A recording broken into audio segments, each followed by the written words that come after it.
Seasonal migraines can be so challenging for some people.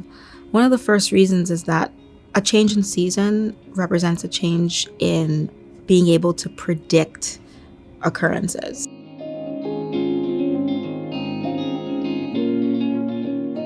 When weather patterns occur, we feel like there's a lack of control and we don't know what to do.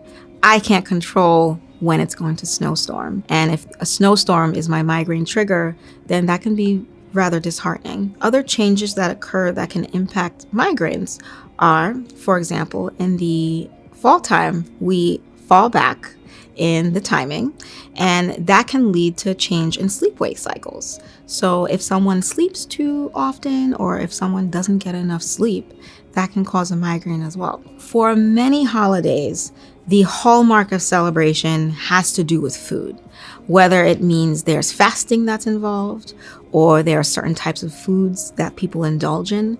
That can be very difficult for individuals.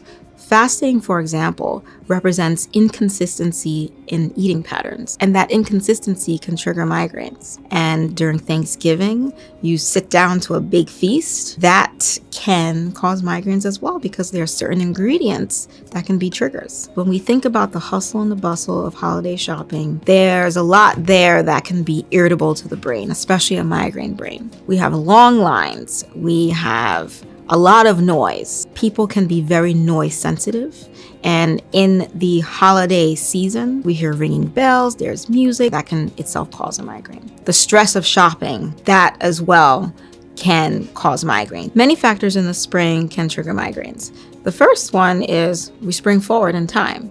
That itself can disrupt sleep schedules, and that particular change can trigger a migraine. There are a high level of allergens that arise, and these allergens can disrupt our sinuses, and they can become irritable and they swell. There can be mucus that forms and drains, and that can trigger a migraine as well.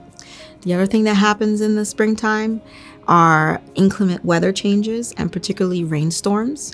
Those changes can drop the barometric pressure, and that can cause a migraine attack. In the summertime, people prone to migraines should most definitely be aware of the impact the sun can have on them. The sun emits wavelengths of light that can be sensitive to the eyes and the nerves, and the brain can interpret them in such a way that can cause sensitivity to light. That itself can cause migraines.